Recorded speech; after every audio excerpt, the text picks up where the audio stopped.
everyone. Are work pressures, parenting responsibilities, financial strains, or the pandemic taking a toll on you? Maybe you're feeling overwhelmed by all of the above. You are not alone. Kathie has some simple strategies to help us out, and my goodness, do we need you right now, Kathie. First of all, how do you define overwhelm? Good morning, Tracy, and I hope you're doing well today, too. Look, let's define overwhelm as experiencing intense emotion that's difficult to manage. We can be overwhelmed by positive, joyful feelings, too, but they're not so difficult to manage. And this feeling of overwhelm can be brought on by any number of traumatic events, such as a world health crisis, which we're in right now. And the funny thing, or the weird thing, I should say, about overwhelm is that it sneaks up on you.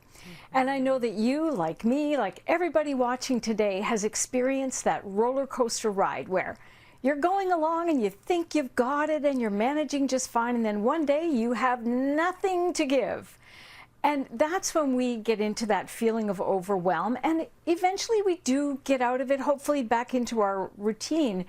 But the thing about it is that when it impedes our ability to think clearly and behave responsibly, that's when we need to pay close attention. And if you may, I'll give you a little example from my own experience. When I left my job in TV to start my business 8 years ago, I had no idea what I was doing. So I pretended that I knew what I was doing, which, you know, is pretty good imposter syndrome activity. And I would tell people when they asked me, oh, I was so busy, because I was busy worrying about all the things I didn't know. I felt completely cast adrift. I was completely freaked out. The list of things I had to learn and do seemed overwhelming, and it was. So I had to sit with it for a bit. I had to feel extremely uncomfortable. And then what I did is I unplugged from other people's expectations of what I needed to do.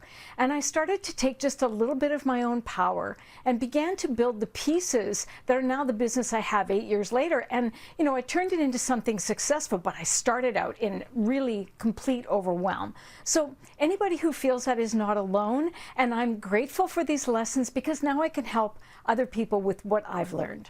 Okay, so we need to take some lessons from that. How should we all be trying to deal with our overwhelm?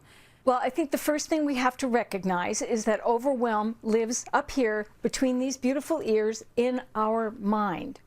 And so we need to get the attention because it tends to be kind of squirrely thoughts, random, going down the rabbit hole type thinking.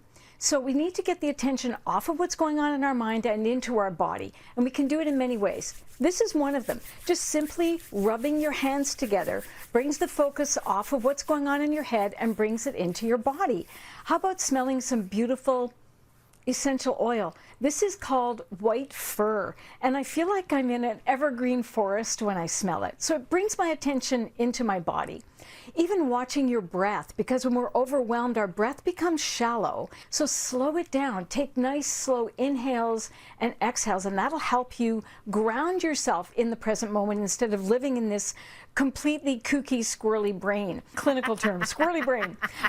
Anyway, I think it's really important too, Tracy, if we can, to look at the source of the feeling of overwhelm. You know, is it because you're homeschooling and trying to do your job and you're worried about your parents and you have to cook every day and all the things? Is it something else? If you can articulate it, and if you can't, it's okay. But if you can, write down what are the areas that are making you feel overwhelmed. So when you look at that list, maybe there's something you can ask for support with, or maybe there's something you can knock off that list. Because the most important message today, I think we all need to get, is not to sweat the small stuff. So we need little tricks for our brain as well to maintain and watch out for our mental wellness.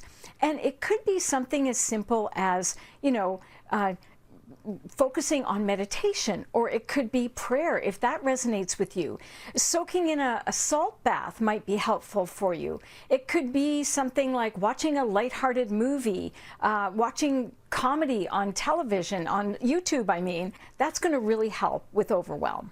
Kathie, thank you. You always have the best advice, and we so appreciate it. Thank you for that.